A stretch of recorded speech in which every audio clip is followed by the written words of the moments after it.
Thanks to the Thomas Pullen Chamber Orchestra for the outstanding performance.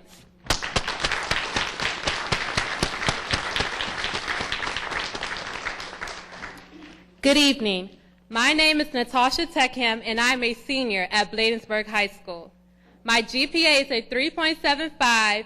My plans for the future are to attend the University of Maryland, Baltimore County, and major in biology. My long-term goal is to become a successful pediatrician. This fall, I would love to study abroad in Sierra Leone for malaria research. Now, without further ado, I want to welcome you to the November 9th Prince George's County Board of Education meeting. Some highlights this evening will include a legislative auditor's presentation and under new business, the retirement incentive program. In addition, the Board of Education will discuss a number of board policies. Please keep checking www.pgcps.org for upcoming Board of Education meetings and events. And now, the November 9th Prince George's County Board of Education meeting will begin. Good evening. Welcome to the November 9, 2011 board meeting of the Prince George's County Board of Education. Please turn off your wireless communications as they tend to interfere with the taping of the meeting. Our board member, Rosalind Johnson, will not be in attendance this afternoon. She is being honored by Morgan State University's Robert M. Bell Center for Civil Rights and Education this evening. I would like to take this opportunity to introduce Ms. Heather Warriner, who is the Senior Auditor of the Department of Legislative Services in the Office of Legislative Services for the Maryland General Assembly. She will be providing a presentation this evening on the legislative audit. I also want to thank Ms. Natasha Techham, Senior at Bladensburg High School, for her introduction at this evening's meeting. Also, I graduated from Bladensburg High School, so she's extra special.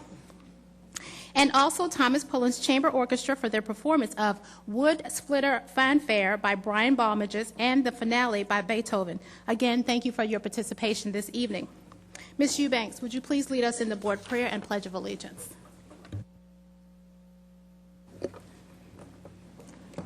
O God, we pray to administer that which is just in all educational policies, being ever mindful of your guidance, stir us to action with love, wisdom, and understanding. Amen. Amen. I pledge allegiance to the flag of the United States of America and to the republic for which it stands, one nation, under God, indivisible, with liberty and justice for all. Thank you, Ms. Eubanks. Ms. Dent, call the roll, please. Mr. Armwood. Present. Ms. Boston. Present. Mr. Burrows. Present. Ms. Eubanks. Present. Ms. Higgins. Present. Ms. Waller. Present. Ms. Johnson. Ms. Jackson. Present. Mrs. Beck. Present. Ms. Jacobs. Here. Thank you. Colleagues, prior to adopting the agenda, please note the following changes on the agenda. Under emergency items 13.1, Board Policy 5110, Board Policy 5110.3, and Board Policy 5116 have all been deleted. May I please have a motion to adopt the November 9, 2011 board meeting agenda as I have an amended? amendment. Second. I'm sorry? Can I move item 8.3 to the non-consent agenda? 8.3 to The board policy does provide for that to happen within the consent agenda. So when we get to that item, you can move it then. Okay, so the motion on the floor is to, the request for the motion is to adopt the agenda as amended. Second. I'm sorry, did I get? Thank you, Ms. Boston. Thank you, Ms. Waller. It's been properly moved and second that we adopt the board meeting agenda as amended. All in favor? Aye. Any objections or abstentions? Seeing none, the motion passed. Colleagues, may I please have a motion to approve the October 27, 2011 board meeting minutes? So moved. Thank you, Ms. Waller. Thank you, Ms. Jackson. It's been properly moved and second that we approve the minutes for October 27, 2011. All in favor? Aye. Any abstentions or objections? Seeing none, the motion passed. At this time, we will have a news break entitled Banking on Success.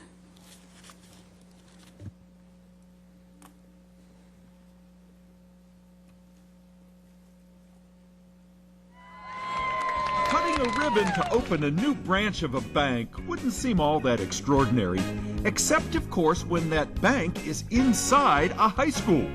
The new Capital One Bank branch at Parkdale High School in Riverdale, open to both students and teachers, is the only such bank in Maryland and one of just 4 in the Northeast.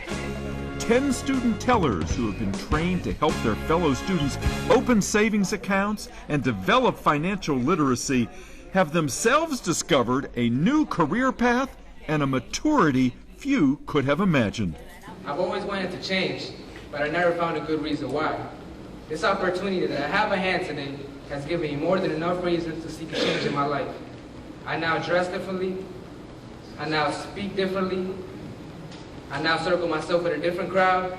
And most importantly, I now make different decisions. One thing that we were trained on is treating every customer like nothing's wrong. If something went wrong with the other customer, you can't let it affect your attitude towards the next customer. But I'm a naturally friendly person, but I would definitely say that Capital One has trained me on how to keep it friendly and keep it professional at the same time. Big day opening of Capital One here at Parkdale. What does it take to open an account here, a savings account? You have to know your Social Security, your student ID, and $1. Just $1 to open an account. Just $1? Yes. Now, you have a goal, even for this first day. How many accounts do you want to see opened? We're hoping to get 20 new accounts open today. Yeah. And by the end of the year? More than half of the students. Yeah. Now, I asked you before if you have an account. You said not yet, but you're going to get one, right? I'm making one today. Yeah, all right. I was waiting for this day. Also waiting for the big day were dozens of students, teachers, community leaders, and banking officials, all of whom saw the prospect of youngsters beginning to make sound financial decisions a long overdue educational experience. So you're now officially a Capital One member. Thank you. Thank you. That's a big deal. We're happy to have you. Of course, for many of the students, this is their first banking experience, so we're trying to make them feel welcome into the banking environment. And it's there's probably a little bit of caution because it's their fellow students that are the bankers that are taking care of them. So they're seeing their fellow students in a different light. This is not just a bank facility that is in a room or closet somewhere located inside of a school. This is a top-rate facility, a top-rate banking facility that is run by students, and run by students here at Parkdale High School who were trained in the corporate offices of Capital One. So as their economy continues to fluctuate, making thoughtful and informed decisions about finances have never been more important. So are you going to be trying to spread the gospel of financial literacy in addition to saving? We have to. There's an advisory program that we have here at the school, and we are teaching financial literacy during the advisory period. So everyone is teaching it, every teacher. Understanding why money makes the world go round and learning how to use it when you get it occupied the minds of the first-time savers and the young tellers about to handle their classmates' cash. What have you learned about banking in your training here that you really didn't have any idea about before? I learned about credit cards, how it's better to pay them back in whole when you spend it, and it's not your money, you just borrow money. That's the most important thing about getting a credit card, just pay it back in whole. Before this program, I didn't really believe much in saving, but throughout this whole program, I've learned that saving is a major part of life. Budgeting, getting everything together, knowing what you spend your money on. I would like all my fellow peers to know that saving is a very important thing, and that when we're done with them, they will definitely be more financial literacy. They will know more about that than they ever knew before. Why do you want to do this? Have you always wanted to be part of a bank? Yep. Yeah. Why? Because I want to save our money. Well, the excitement of opening day at the bank will fade. The pride of the bank's staff in what they have accomplished will not. For if the experiences of the students in the 3 New York area high schools that also house a Capital One bank are any indication, the Parkdale 10 can look forward to college assistance, career readiness, and satisfaction in what they've made of themselves. 1 year ago, I was, just going to class, doing everything any teenager does. But now it's like, this interview, and I spoke at the Board of Education. I had a hearing for the Federal Reserve for the testimony. We've done a lot of things. Interview with the Gazette, Washington Post. So it's great. It's a big deal, and I'm extremely proud. I'm just proud of myself. I know my parents are proud of me. I'm proud for making them proud, and I can't stop smiling. For Channels 96 and 38, this is Dave Zarin reporting.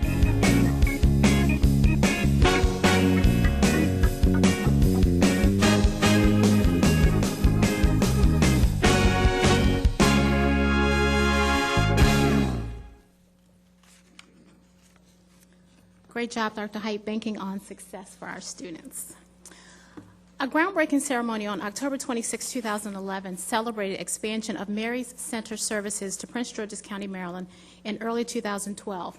A $1.5 million grant from Care First, Blue Cross Blue Shield, and other significant contributions will allow the center to deliver primary and other family services to 6,000 of our county residents.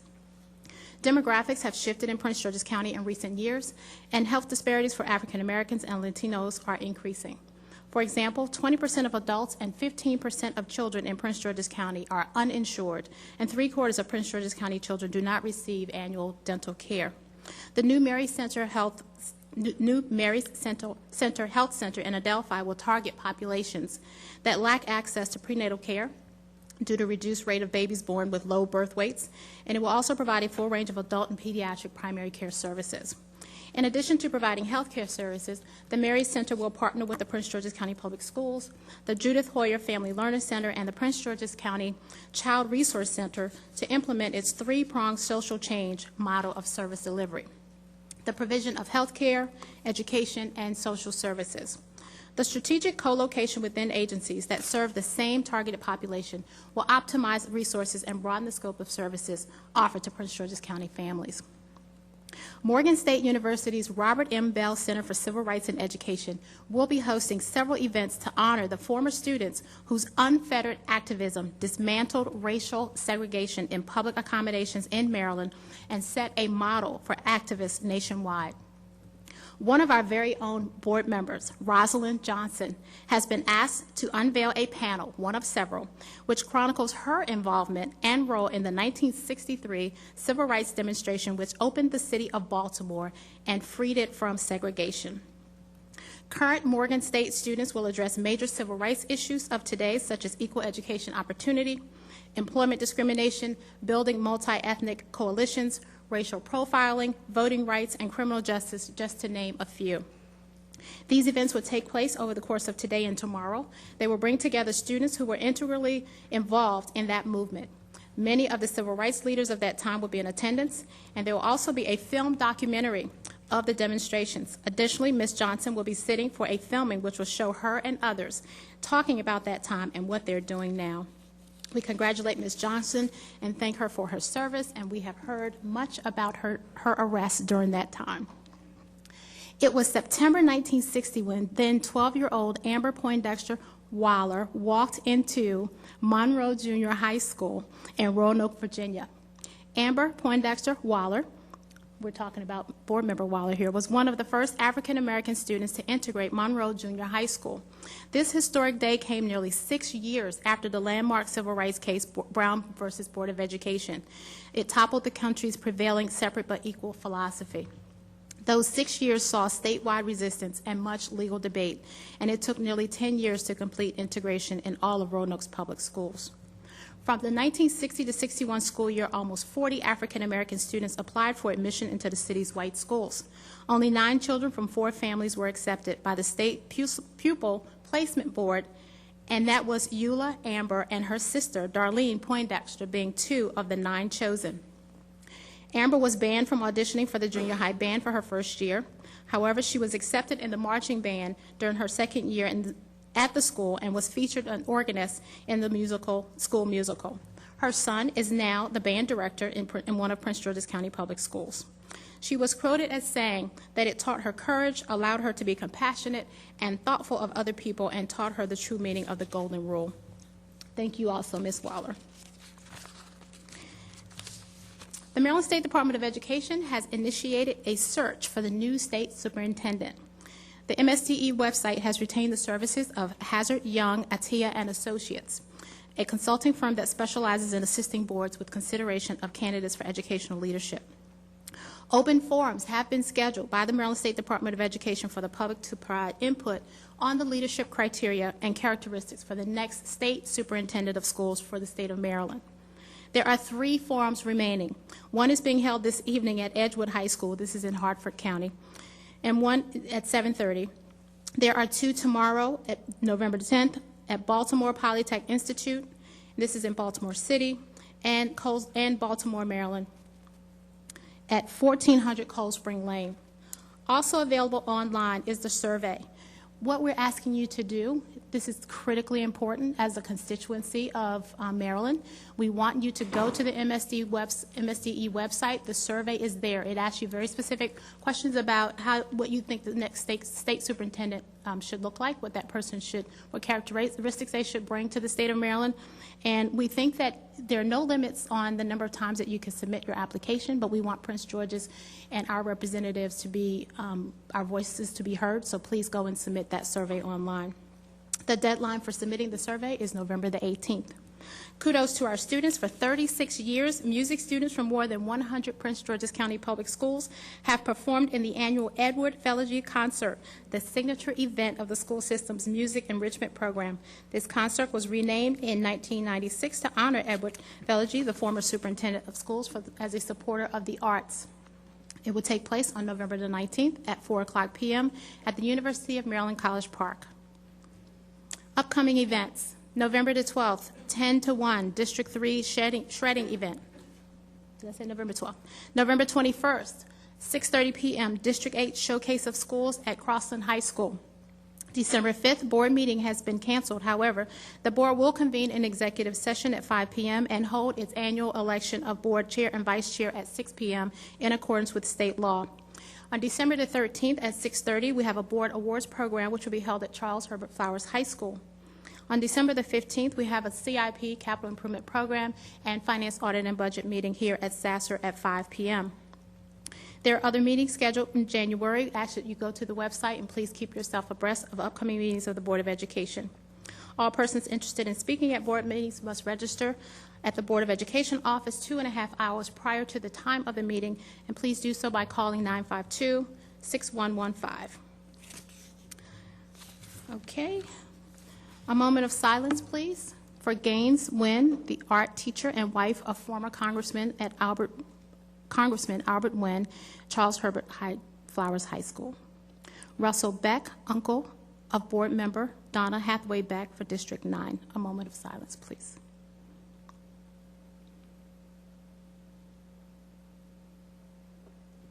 Thank you. Please keep the families in your prayers and our condolences. Superintendent Height, I yield the floor to you for the superintendent's report. Thank you, Madam Chair, and good evening.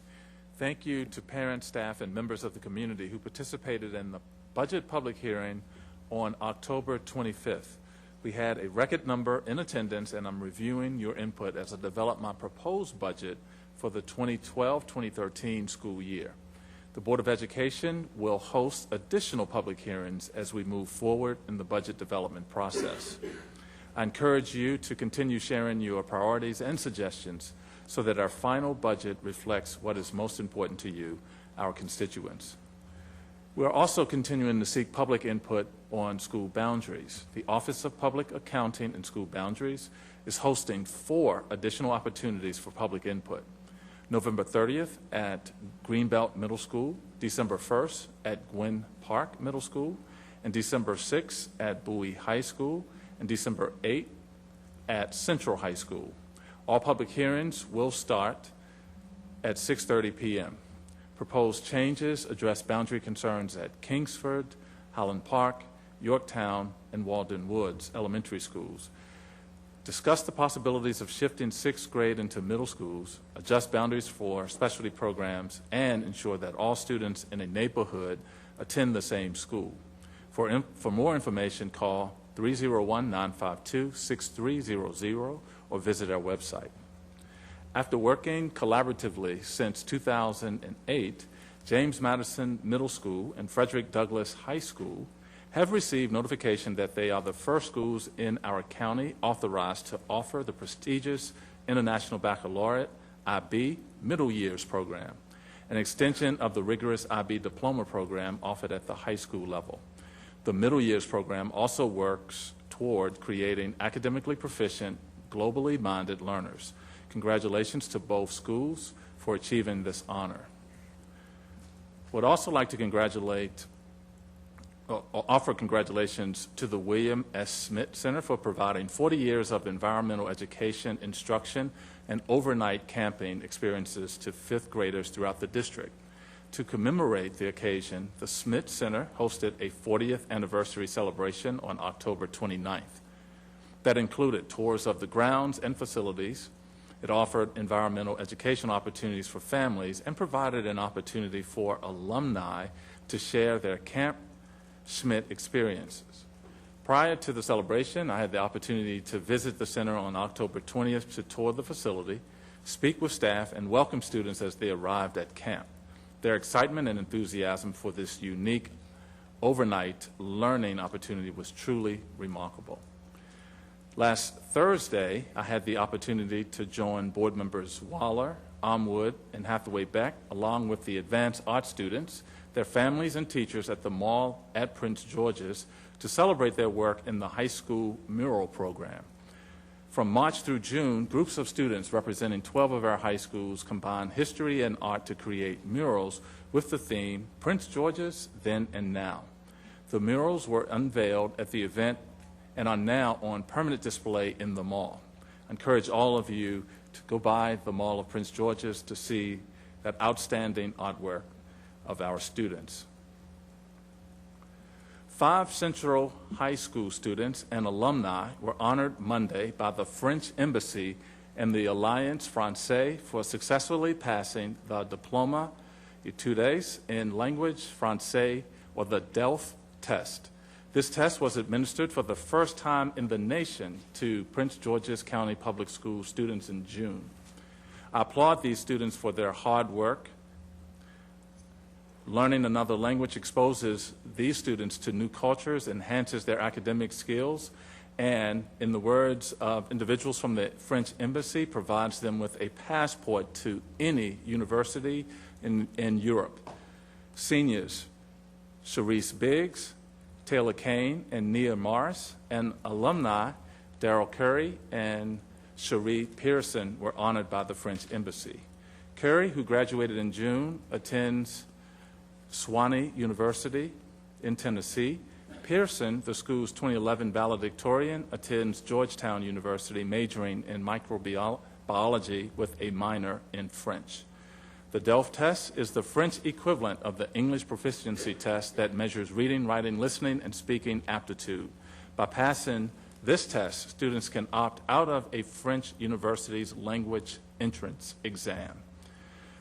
This Friday, November 11, is Veterans Day, and we are encouraging students and staff to recognize the contributions of our veterans through special projects and programs this week.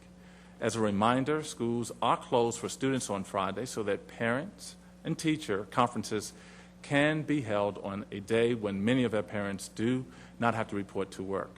Please be sure to take advantage of this opportunity to meet with your child's teacher and see how you can help ensure your child's academic success. Madam Chair, members of the board, that concludes my comments. Thank you, Dr. Height, for your comments.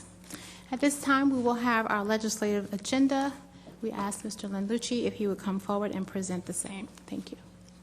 Good evening, Madam Chair. Good evening. Thanks. What you have before you tonight, 2 pieces of legislation that you had previously approved in concept. They have now been drafted for consideration by the Prince George's delegation, and since they will have a delegation hearing on Saturday, December 3rd, I thought I'd bring it before you now for your official approval. PG 405 adds Prince George's County to the list of counties that may have year-round schools, 1 or more. It's purely authorizing and not mandatory. And PG 406 would allow for replacement or new drug-free school zone signs to also have a hotline number on there as well. And they're both bills that would add Prince George's County to other jurisdictions, and just to make sure we have that same additional authority. So they're before you for your official endorsement this evening. Thank you, Mr. Lucci. Colleagues, what's your pleasure? Move to support. Thank you, Ms. Beck. Second. Thank you, Ms. Boston. It's been properly moved and second that we support both pieces of legislation as proposed by Mr. Lucci. Is there any discussion? Seeing none. All in favor? Aye. Any objections or abstentions? The motion passed. Mr. Lucci, I think that means that on Saturday you can say that we fully support both pieces of Absolutely. legislation. Thank you very much. And then your next meeting, the first of the year, I'll have an agenda for you to consider for the 2012 session. Thank you. Okay, thank you very much. Okay. Colleagues, along those lines, when he comes back, we'll probably have more information as well from MABE. I did get some updates last Saturday in terms of what they plan to do about maintenance of effort waivers, and I think our position still stands the same, that we think that they should not go to the local school districts. Okay. That brings us, colleagues, to, let's see.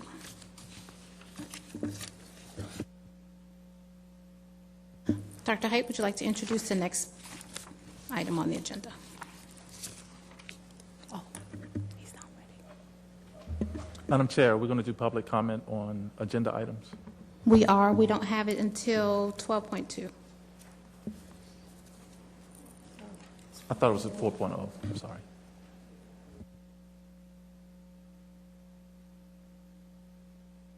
I see. I got it. Thank you. My confusion. I apologize. So the way staff has it listed on the agenda, it says public comment on agenda items. We probably should revise that because the public comment on agenda items actually doesn't start until the agenda item that's being presented, which is 12.2. Great. Then I will introduce the next item, which is item 6.0. This is a presentation, and this is from the legislative auditors. This is a presentation about the scope of the legislative audit. So at this time, I will yield to Judy Jefferson and our friends from the Legislative Auditor's Office, who will provide us with information about the scope of the next 6-month process for the legislative audit. Thank you. Welcome. You. Good evening, Madam Chair, members of the board, Superintendent Height. Thank you very much for this opportunity to speak with you briefly about the legislative audit currently underway here at Prince George's County Public Schools.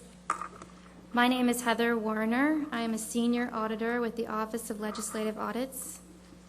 OLA is a unit within the Department of Legislative Services which provides staff support for the Maryland General Assembly. At least once every 3 years, the office conducts fiscal and compliance audits of each unit of state government, including the offices of clerks of court and registers of wills. Upon direction by the General Assembly or the Joint Audit Committee, the legislative auditor may also undertake performance or financial audits, reviews, and investigations of a state agency or program, or of a private organization that receives state funds. Chapter 148 of the 2004 Laws of Maryland established procedures to ensure fiscal accountability of local school systems by requiring biannual financial reports, prohibiting school budget deficits, and providing for legislative audits. Beginning in fiscal year 2005, we were required to audit the financial management practices of each of Maryland's 24 local school systems by 2010. All of the reports resulting from these initial audits are available on our website. Effective July 1st, 2010, enacted legislation continued the requirement that OLA conduct audits of all local school systems once every 6 years. The audit objectives are intended to be fairly comprehensive. They will cover basically all operational areas of the system, including food services, transportation, building services, capital programs, purchasing, procurement, information technology, inventory, and warehouse services. I believe a copy of the objectives was provided as one of the handouts.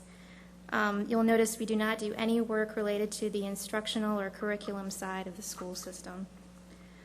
The purpose of this audit is to evaluate the effectiveness and efficiency of the financial management practices of the school system, Our primary goal is to determine if the Prince George's County public school system is utilizing best practices to ensure efficient operation and expenditure of aid dollars. The field work for this audit began on September 16th. We have 3 auditors in the field right now, and as Superintendent Height mentioned, it should take approximately 6 months, maybe longer. The duration of the audit depends on a lot of factors, not just the volume of audit work that we're doing, so we can't be more specific about the timeline right now.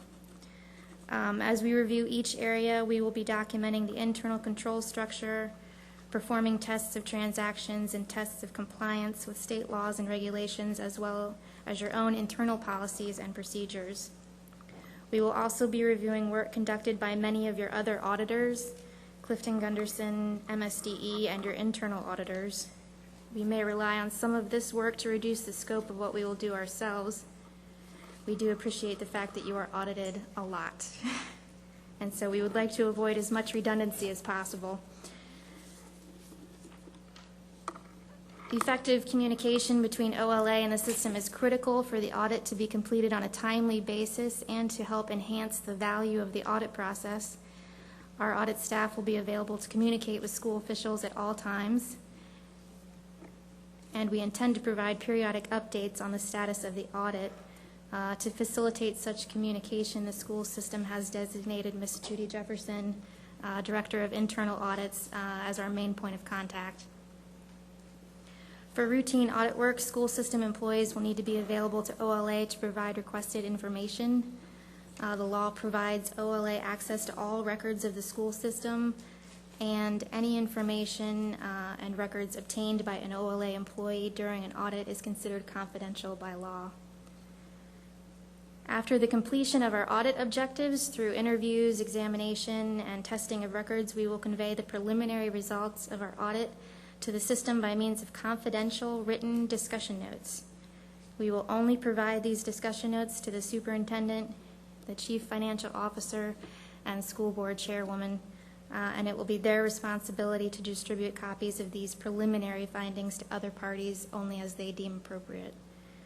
We will request system management to respond in writing to these notes and then hold an exit conference to discuss the findings and responses before preparing the audit report. The final report is the public record of the results of our audit based on the discussion notes and is subject to an extensive internal OLA quality assurance process to ensure accuracy and balance in reporting. A confidential draft of the audit report will be provided to the system's management for an official response, and the system's responses will be included in the final report as an attached appendix. This concludes my overview of the audit process. Thank you again for inviting us to speak to you tonight. If you have any questions throughout the next 6 months that we plan on being here, please feel free to contact us.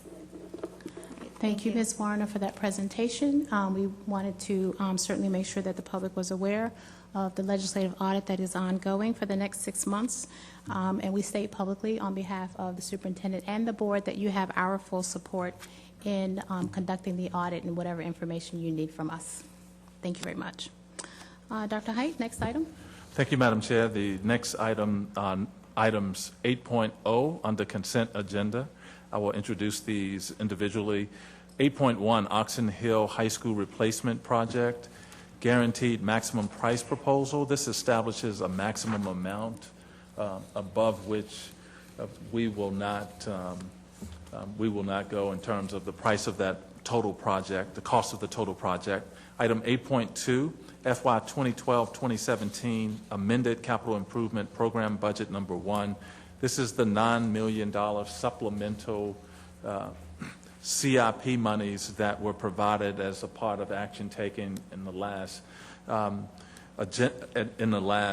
legislative agenda in Annapolis. And item 8.3, Contract Thatcher Law Firm, is the contract with the Thatcher Law Firm with the Board of Education. Thank you, Dr. Height. Colleagues, is there a motion on 8.1?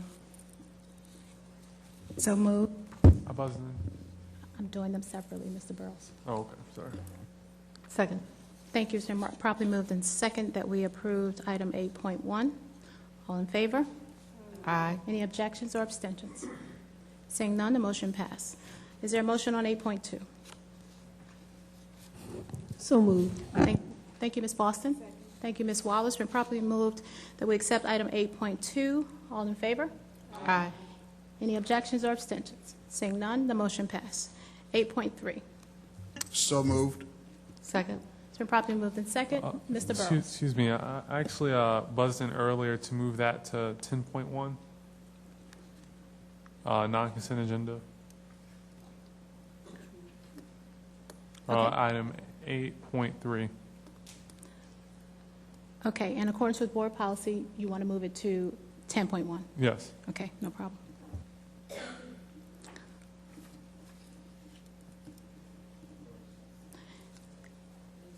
Madam Chair, you had a motion and a second on the floor, and technically what you've done with the consent agenda is to make it into a non-consent agenda anyway, because you have voted on 8.1 and 8.2 separately. And the consent agenda suggests that you would vote on 8.1 through 8.3 all at one time. Understood, and actually, that's why I did it separately, because Mr. Burrows stated that he wanted them to be separate. But you have a motion and a second on the floor Understood. pending. Okay. Thank you for that clarification. We still, Mr. Burrows, my understanding was that you wanted to move it, or that you wanted to address the items separately. Is there something different that you want other than addressing them separately? Yes, I wanted to move it to 10.1 non-consent agenda accordance to board policy 9360. So that there could be further discussion? Yes. Okay. All right. So in light of me knowing that you wanted to do that, I'm going to entertain that and not entertain the motion for in favor of. All right. So that moves us, Dr. Height, to 9.1. Thank you, Madam Chair. Item 9.1 is FY 2012 appropriation reassignments over $100,000 within a major category for period August 9, 2011 through August 28, 2011. Thank you, Dr. Height. Move to accept. Thank you, Ms. Beck. Is there a second? Thank you, Ms. Wallace. Been properly moved in second that we accept budget as consent agenda item 9.1. All in favor? Motion passed. Thank you. Thank you, Madam Chair. Now we move to 10.0 non-consent agenda. Thank you. And it's contract Thatcher Law Firm. Thank you. Mr. Burrows. Well, thank you very much, Madam Chair, for your decision to allow me to speak on this. I have questions about it. I'm not sure who to direct the questions to. I'm sorry. If you ask I would like to, in order so I can get those questions answered, this contract isn't up for a few more months. Is it possible that we table this to our next meeting so that I'm able to, I have a lot of questions that I would like to ask about this. So I would like to table this if that's possible. Do you have public questions you want to ask? I'm not. Or is this or is it questions that require legal response? Both. Okay, so because it's been on the agenda for public, you certainly can ask whatever questions you have, and if we don't have the answers, we have to address it then, and we'll determine who the question goes to depending on what the question is. And then if you have other items that are not for public, then you are to bring those up in our regular session, which is closed session. Okay. So I guess your direction is ask my public questions now, and then. That's correct. Okay. Is there a way that I can get a chart of how much this contract is costing us each year? I know I see the figures on page 5, but they're not very clear. It is my understanding we've had this contract since 2009, and I just wanted to get a breakdown of how much this contract is costing us a year, and what exactly, as far as each category, whether it's policy review, workman's comp, general liability, employee appeals, how much money are we spending in each area? So obviously, you certainly can get that information, and as a matter of fact, that information has been provided to the board previously. So I guess what I would ask, one, I would ask, did you not receive it? And then two, I would ask that staff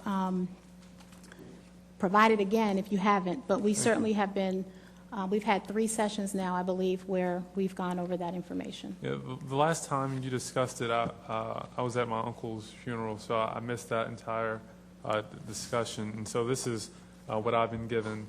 So you may have been, and certainly I understand that, but minutes and documents for board retreats, sessions are all available for you at any time to get and review if you didn't get that information.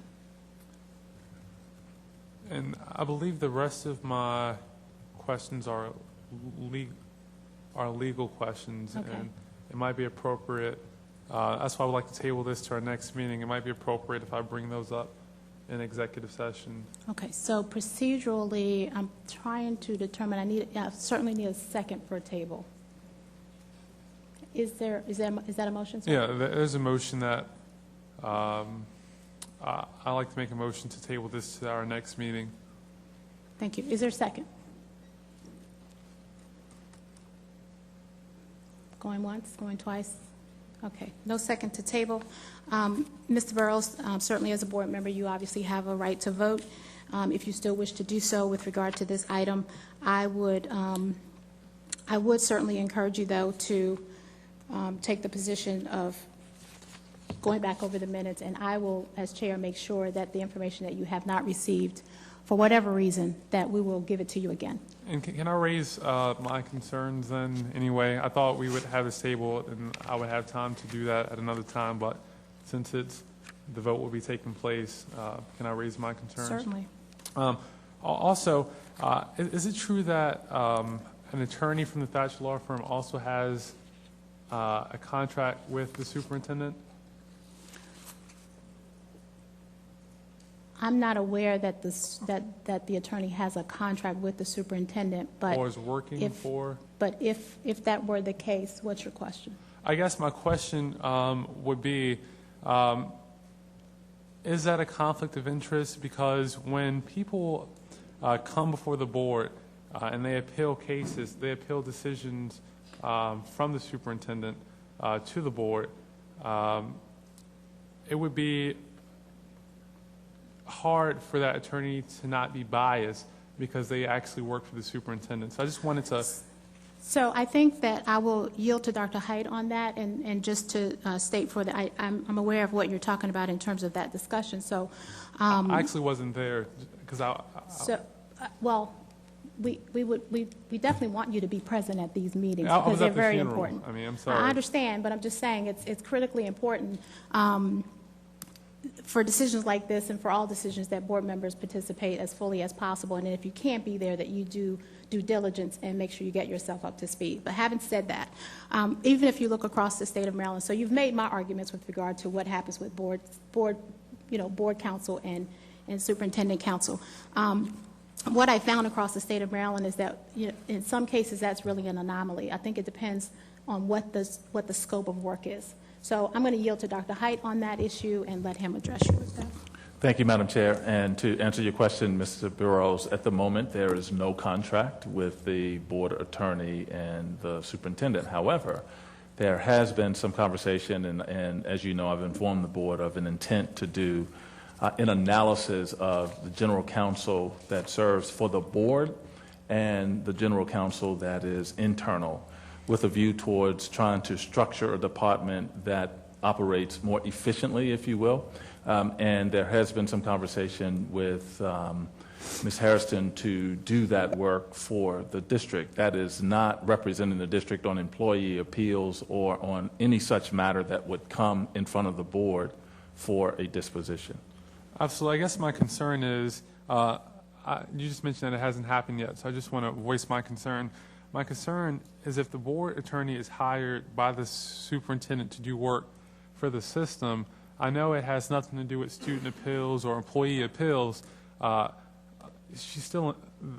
attorney still has a contract with you, so it could be viewed that the attorney might have a conflict of interest because they're being paid by the system and by both the board. Do you understand what I'm saying?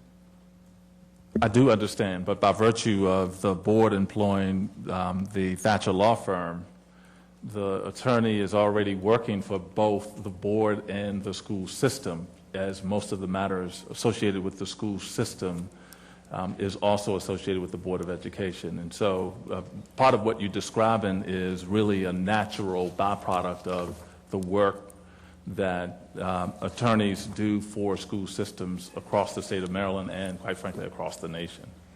I guess, for the record, I have a concern with that. And also, I believe this board could save a lot of money, a significant amount of money, hundreds of thousands of dollars, if we actually hired an attorney in-house, someone who worked for the board, was an employee of the system, and if we were able to let that person do policy review committee meetings, student appeals, employee appeals. I understand that litigation might be a touchy subject where you want an outside lawyer to do that, but for employee appeals, student appeals, and policy review committee, I believe we could save, I know we could save hundreds of thousands of dollars a year if we hired a person in-house to do this work. And I would strongly urge the board to consider doing that, and not only to do that work, but for example, sitting through board meetings. We have board meetings that go on for hours. We have retreats that go on for hours and for days, and the amount of money that it takes currently to sit through a meeting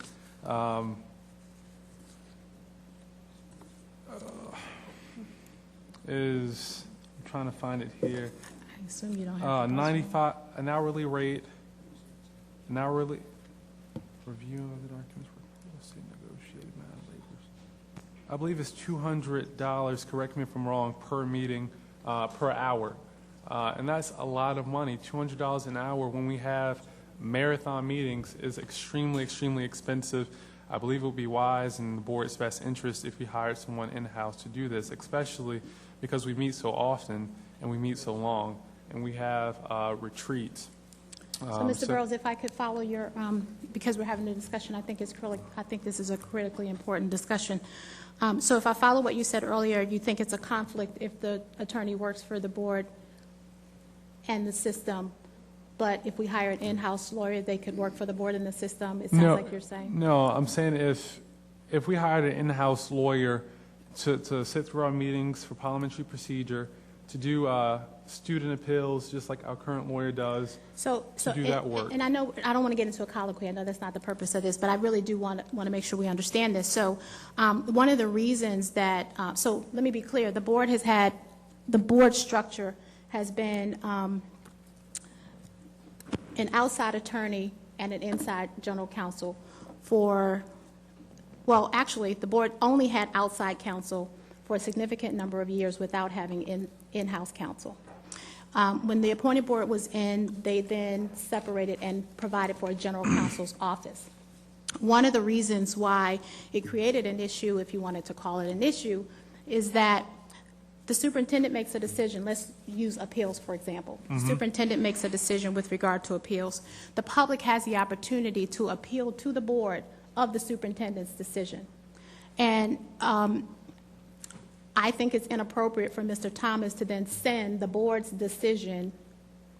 He works for the superintendent. I think you're misunderstanding. No, I'm following what you're saying in terms of appeals. I'm using just that example. Okay. So if you're appealing the superintendent's decision, the board's decision should be very distinct and different. Absolutely. That is not coming from in-house counsel with regard to what the board's final decision was.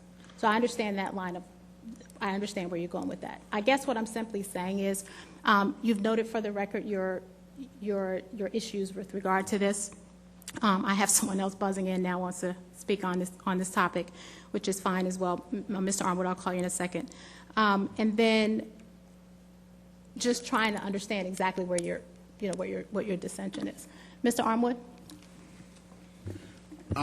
Considering that we've discussed many of these details previously, is it appropriate to close discussion and vote on the motion?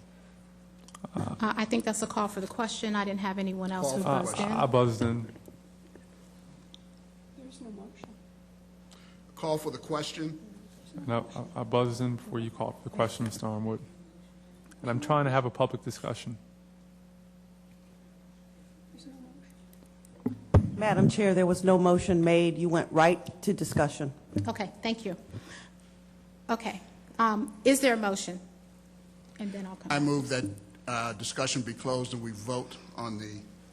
Okay, is there a motion on the item? I move that we accept the item as presented. Thank you. Is there a second? It's been properly moved and second that we accept item 10.1 as presented. Further discussion. Mr. Burrows. What I'm saying is similar to how we have an internal audit. Internal audit and the members and the staff in the board office work for the board, not for the superintendent. So I'm not suggesting putting an additional FTE in Mr. Thomas's office. I'm saying a set-aside full-time attorney that comes under and works for the board. That would save us hundreds of thousands of dollars for a fact. For example, sitting in this meeting, we've been in meetings for since 5 o'clock. I mean, that's hundreds of dollars over the year, is hundreds of thousands of dollars, and we simply cannot afford it. This is definitely a cost saving. I mean, we could save teachers with this money. It's so significant. So my first concern was the dual contract. My second concern was that we could hire a full-time FTE. And my last concern, just to be very, very honest, I am concerned about members of this contract giving a member of the board a significant amount of campaign finance money, and I do view that as a conflict of interest. And I would strongly urge to table this, or, my vote will be a no for those reasons. Okay, Mr. Burrows. Ms. Boston and Ms. Higgins. Well, Mr. Burrows, one of the questions that I have when you made your suggestion of hiring an attorney full-time would be, I mean, we may save a little bit of money, but I do agree with the chair that it would be a conflict when we do have appeals, student appeals, employee appeals, to have the person serve both people. But also, when you're talking about a full-time attorney, you also, it's still going to be expensive because you're talking about benefits, all of that. So it's not going to be like we have somebody, I mean, our board attorney, she's not here at every meeting. She's here at meetings when we have like oral arguments, so forth. So she's not present at every meeting. So, but a full-time person would be a full-time FTE on the books that we have to worry about benefits and so forth. That's just my suggestion on that one. Ms. Higgins? Yes, I'd like to say that throughout my career, I have worked with attorneys and many attorneys in many different situations. When I was in Child Protective Services, I was either directly working with or responsible for over 1,000 Child Protective Services cases, a percentage of them which went to court, and we worked with attorneys in those cases. In my 22 years as the director of a family counseling program, we, in those situations, have also many times worked with attorneys. I think that Abby Hairston and the quality of her work is top-notch and representative of only few other attorneys that I can think of that meet her caliber in terms of the quality of her legal advice. I think we would be remiss in not approving this this contract. And I say that if you're talking in terms of saving money, I think if you look at the numbers, the cost savings, the thousands of dollars of cost savings that we're saving from the prior firm that the board used, we also, I'm aware, as I'm sure many of the board members are aware, of the pro bono work that Ms. Harrison has done on behalf of the board. And thirdly, that she saves us quite a bit of money in her legal advice. I think she's talented, skilled, and knowledgeable, and I think she's a bargain. Thank you. Ms. Waller? Thank you, Madam Chair. Certainly, I agree with my colleagues, Ms. Boston and Ms. Higgins, and certainly in light of the complex nature of the services rendered by the the Prince George's County public school system. The Thatcher Law Firm has certainly been an asset to this board and to the system. The law firm has not only served the board, but they've served the administrators of the school system. And I believe that the Thatcher Law Firm and Ms. Abby Harrison has served us at a high level of expertise. We're dealing, many times we have appeals and different national issues that we have to call in experts. And we have a law firm that has the connections that can reach out in the legal community, the state, and on the national level to bring us persons that can provide guidance to this board. And certainly I support the renewal of the contract for the Thatcher Law Firm. Thank you, Madam Chair. Ms. Beck. I think it would be helpful, Mr. Burrows, if you could get a copy of the MGT audit that actually came into the district in, I believe, 97, 98 timeframe, and made some very specific recommendations as to our legal coverage. And at that point, we had really one form of legal representation, and they urged us to hire an in-house and then have a external legal services. So this would be an audit finding through a legislative directed audit that we are now complying with. The other thing that I think would be helpful is through the MABE training program, we were encouraged to go to other school board districts and to actually monitor how they do it. And when I would talk about how we have our legal services structured, other districts would like to have it like this. So I think that exposing yourself to other school districts and how other legal services are might be more helpful than just an initial overview of the services that we're providing here. And that's why, because of MGT, because of the board training that afforded that opportunity to me, that I am supporting the current structure and will be supporting this contract. Thank you, Ms. Beck. And then one other piece that I would also offer is that you thoroughly review and familiarize yourself with campaign finance laws. Any other comments? Mr. Burrows? I just wanted to say, I'm not saying anything about anyone's performance. What I am saying that this is costing a lot of money. And I'm also saying that if we hired a lawyer to work in our office, not under the superintendent, and I believe if we paid them $200,000, we would save a significant amount of money. And I'm also saying that at the very least, we should put this out for bid so that we can see other companies, allow other companies to bid and make suggestions so that, we know that this is really what we want to do. If we allow other companies to bid, we would then have the ability to see which is the cheapest and which is the best option. And right now, we'll only have one option. I call for the question. Second. Thank you, Ms. Waller. Call the roll, please.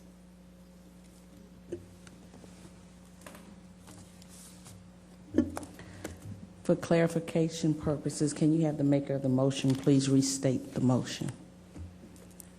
I move we accept the contract as presented.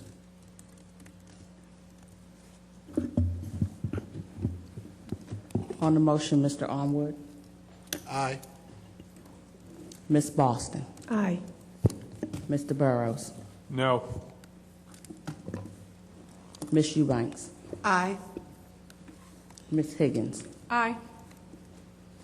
Ms. Waller? Aye. Ms. Jackson? Aye. Mrs. Beck? Aye. Mrs. Jacobs? Aye. 8 ayes, 1 nay. Motion carries. Dr. Height, if you can lead us to unfinished business. Thank you, Madam Chair. Under 11.0, Governance Unfinished Business, 11.1 and 11.2, I respectfully request that these items be pulled from this agenda. We've received more information subsequent to the board action summary, and so I would like to come back with a different recommendation. Thank you, Dr. Height. 11.1.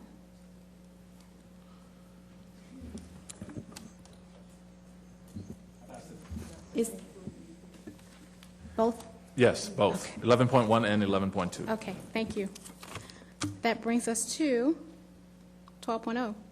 12.0, it's new business. 12.1, track version to board policy 9360, meetings of the board. 12.2, an outline of the superintendent's recommendation for boundary improvements. 12.3, retirement incentive program. Thank you. This is the item where, although it's listed as a first reader, we do have public comment on item 12.2.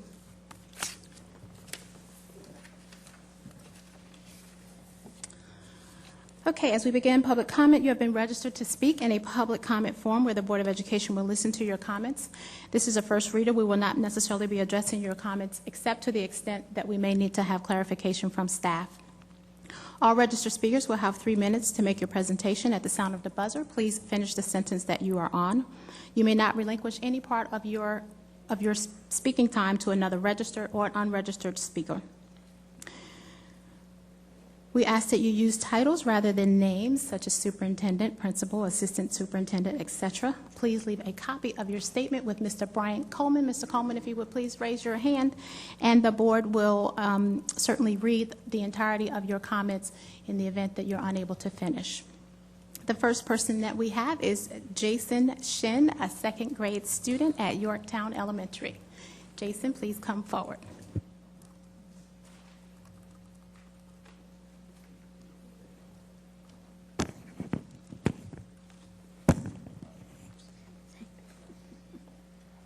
Hi, my name is Jason Shin. I am in second grade at Yorktown Elementary School. I like my school, but we have empty classrooms. I hope we may have more students to use these rooms. More students means more friends and more fun. Yorktown rocks. Thank you. Thank you, Mr. Shin. Dylan Frawley.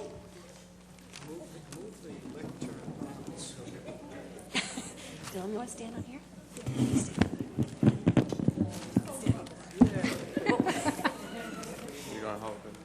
Hi, my name is Dylan Frawley. I am in second grade at Yorktown. I love my school and friends. I would be very happy to have more friends.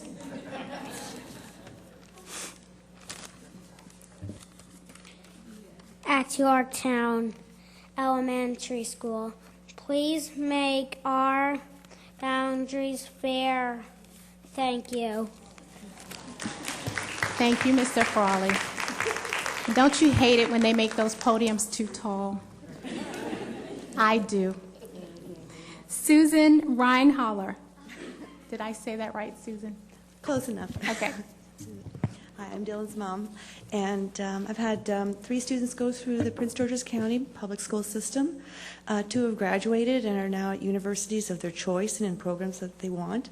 I've noticed a reduction in the programs offered, unfortunately, I guess due to budget cuts, but primarily right now at Yorktown because of the low enrollment and the numbers coming down. We do have schools in our neighborhood that have temporary structures, and we have empty classrooms. I would really like the boundaries to be addressed equitably for all of our students. They're going to be going to middle schools and high schools together, and I think they should have the same opportunities. Thank you. Thank you. Donna Fowler.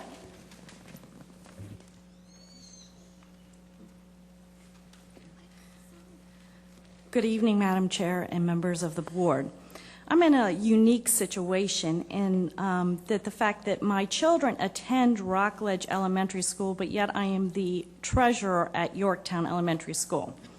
So I kind of span both schools. Back in 2003, 2004, when the original boundary changes were proposed, I was actually transferred out of Yorktown into Rockledge. I took a babysitting transfer in and did stay at Yorktown for years and have recently moved over to Rockledge due to some work issues where I needed to make sure my children had a bus to and from school. I have to tell you that sometimes our children enlighten us in ways. And it was my children who were the ones who made me realize what truly a community is. I probably had more sleepless nights, upset stomachs, and worries about transferring my children from one school to another. However, the transition for my children was very easy as they moved from Yorktown, where they had always gone, to Rockledge. Both schools are led by outstanding principals. My children moved over and they adjusted very well, and they came home raving about, "Mom, guess what? So-and-so's in my class and they play on my baseball team. This child plays on my soccer team."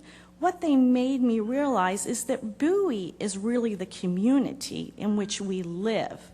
Both elementary schools are within that community, and even though children go to separate elementary schools, they still see each other on baseball teams, basketball teams, dance clubs, you name it. They come back together for middle school and for high school. Both of these schools feed both of them. I think that the last Rockledge PTA meeting, a parent put it very eloquently when he said, when we look at this issue, we have to separate the emotion from the facts. Emotionally, it is very hard for parents to think about their children moving from one school to another school. But the facts tell us that it is important that we take children, we readjust boundaries so that Rockledge is no longer overcrowded and Yorktown comes up to about 80%, which is what we need. Currently, they're at 53%, and Rockledge is at about 113%. We need to make it equitable between the two schools. One of my favorite leadership, Lee Cockrell, who was the executive vice president for Disney, says that everybody loves change until it shows up on their doorstep, which is true. This change will be emotionally hard for most parents, but children will adjust. They are the resilient ones. So please support the boundary changes. Thank you, Ms. Fowler. Steve Krukar.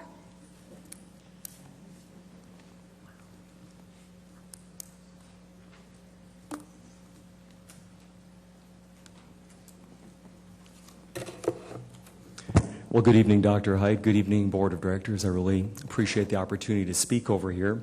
My name is Steve Krukar. I'm a father of 2 children at Yorktown Elementary School. And I'd first of all like to thank you very much for considering seriously the boundary issues, not only at Yorktown and Rockledge, but throughout the entire system. Because again, as Donna just said, I totally agree, and I know all of us at Yorktown totally agree. We are here to actually support the entire school system itself. We're here to support children who are, whether they're being taught in PG County or whether they're being taught in BOE, we're here to make sure that all children receive an excellent education. I just want to say that I do support your recommendations with regard to boundary improvements. I really like the boundary changes. I think they would be a very positive change, and I think they would benefit all students. One thing I'd like to say too is, should the boundary improvements be implemented, I'd like to be among the first to publicly welcome parents and students from Rockledge Elementary School that would have the opportunity to join us at Yorktown Elementary School. We'd very much welcome them, and we'd open our arms up to them. And I'm going to tell you right now, they'd find out we have a really caring community there.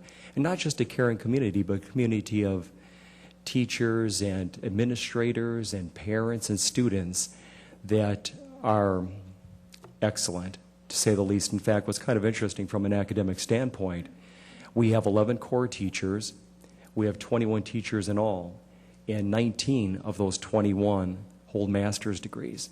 So we are among well-qualified individuals. And not only do they hold those degrees, as I said before, They're caring, loving educators. And I think that's just as important as the intellect that they bring to the classroom. I'd like to also say this, too, that my children have greatly improved academically since being at Yorktown Elementary School. They very much appreciate school. One thing that I've noticed a lot is they appreciate reading more than anything else, more than they have ever had in the past. So again, I'd like to throw my support behind and ask you to support those boundary changes, boundary improvements that you have already proposed between Yorktown and Rockledge. Thank you very much for your time. Thank you, Mr. Krukar. Karen Etiani.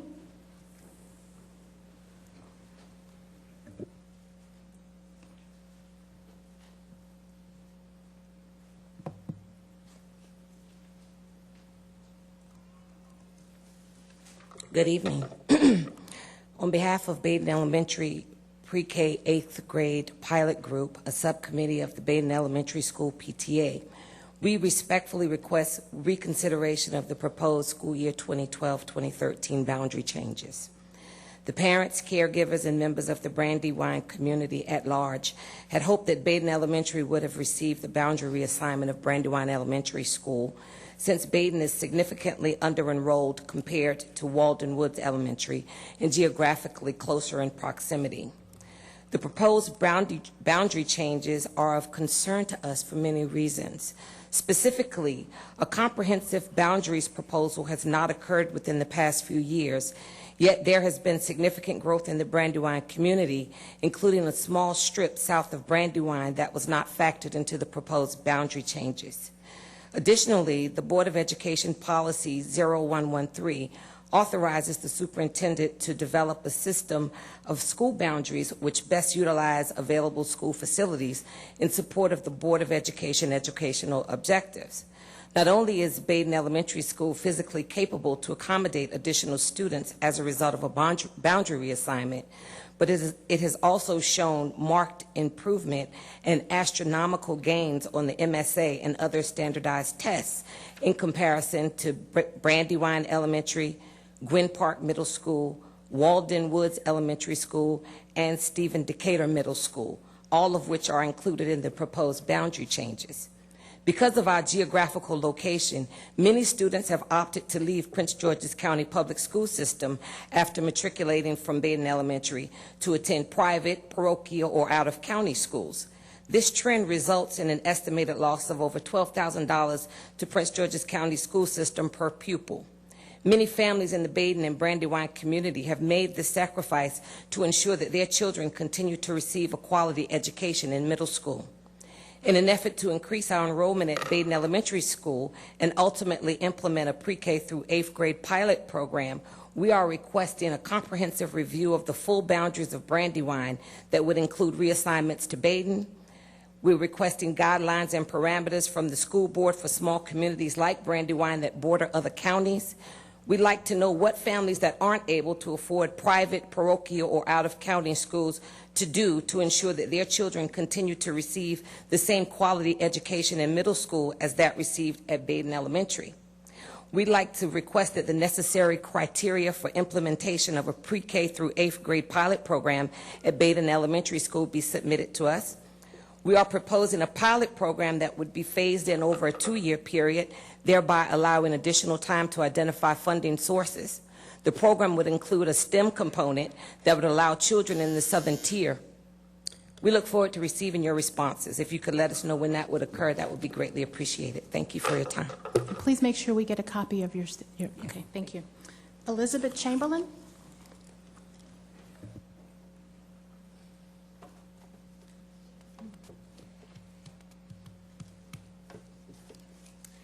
Good evening. I'm Elizabeth Chamberlain, and I'm here as a parent from Yorktown Elementary School. I have kind of a strange sense of deja vu this evening. I stood in exactly this spot 7 years ago and argued in favor of the exact boundary changes between Yorktown and Rockledge that are on the table this evening. Now, obviously, our efforts 7 years ago were not successful, and over those ensuing 7 years, school board members have come and gone, superintendents have come and gone, city and county officials have come and gone, and at least twice these same changes have been considered. But for some reason that I don't really understand, they've never been approved. Now, during these same 7 years, Yorktown Elementary School has soldiered on, slowly losing so many resources other schools in the county take for granted, including classroom teacher positions, full-time PE, full-time music, vice principal position, full-time guidance counselor, full-time media specialist. In spite of these dwindling resources, our Yorktown Elementary School community has continued to provide an exceptional educational experience to my children. I would not choose to send my children to any other school. I know that it's due to the foundation in education that my daughter received at Yorktown Elementary School several years ago, that she has been successful in the honors program at Samuel Ogle and is currently a successful student at the Eleanor Roosevelt Science and Tech program. I'm thrilled that my youngest daughter is currently at Yorktown and will receive the same excellent foundation. However, I find myself a little disappointed that she doesn't have the same resources that other students in our community do at neighboring schools. Now, through the years, I've allowed myself to hope that the Prince George's County system would take this logical boundary step and correct our inequitable situation. But as the years have progressed and we've lost more and more resources, I've become a little cynical. And that's why when I heard that once again these changes were up proposed for consideration, I was thrilled. I'm hopeful that this school board can once again consider these changes and take the logical step to put aside arguments that add up to individual concerns. That this school board will look at the big picture, make decisions that improve conditions for our entire community, and finally make things right for all the schools concerned. Thank you. Thank you. Colleagues, that concludes our public comment on item 12.2. And these items, all three, are listed as first readers. I'll entertain a motion. I'm asking. Move to accept. Thank you, Ms. Beck. Is there a second? Thank you, Ms. Waller. It's been properly moved and second that the board accepts these three items as first readers, and there will be further discussion when we have it listed on the agenda for second readers. And just to note that for the boundary 12.2 item, there will be public hearings between now and the month of January prior to a board vote. Dr. Height, I believe we removed the emergency item. Yes, Madam Chair. I'm sorry, Dr. Height. All in favor on the motion? Aye. Aye. Any objections or abstentions? Seeing none, the motion passed. Madam Chair, inasmuch as items under 13.0 emergency items have been deleted, it moves us to public comment on non-agenda items. And if you would notice on the public comment speakers list on non-agenda items, there are quite a few students from listed from Charles Herbert Flowers High School, both Academy of Finance and from the Project Lead the Way program at that school. And it was brought to attention that incorrect data had been loaded in the student-based budgeting template for 3 schools that offer Project Lead the Way: Duval, Northwestern, and Flowers. We're working with the supervisor of career and technical education and budget to correct this error and restore the same number of positions that currently exist in each building for the next school year. Additionally, under the provisions identified or released in secondary school reform, we released those provisions in the fall of 2010. And in the fall of 2010, all high school principals were informed which of the 13 academies their schools would implement as part of the secondary school reform model. Flowers High School will be implementing information technology and engineering and science. The business and finance program they currently offer will be phased out by 2015. However, no changes will take place for the upcoming school year or until such time that a geographical replacement has been phased in by 2015. So students who are currently enrolled in the Academy of Business and Finance at Charles Herbert Flowers or at any other school will continue in that program until such time that those programs are phased inside of the cluster. Thank you very much, Dr. Height, for that clarification. We're going to also rely on Ms. Jackson to help us to make sure that students are clear and understand those differences. And I know Ms. Eubanks was concerned about that issue as well. That actually concludes the public speakers on non-agenda items. Did we have others? Okay, we have one, I think. Geneva Rawls. Is there Geneva Rawls present? Okay. Dr. Hyde, I would just recommend that we get the information from the board office in light of the topic for that speaker. Thank you very much. We will, Madam Chair, and we worked with Principal Nobles-Jones to provide that information directly to the students who signed up to speak this evening. Thank you very much. Now, I was referring to the Isaac Gordine student at the end, issue at the end. Yes, we will do that as Okay, well. great. Thank you. Okay, any follow-up items that colleagues have questions about, concerns? No. Seeing none. I know it's unbelievable, but I will entertain a motion to confirm actions first. I'll make a motion. Thank you, Ms. Higgins. Is there a second to confirm action? It's been properly moved and second that we confirm actions taken in executive session. Thank you, Ms. Boston. All in favor? Aye. Any objections? We're out of here. Motion to adjourn. So moved. It's been properly moved and second that we adjourn this meeting. Any objections? We adjourn. Thank you.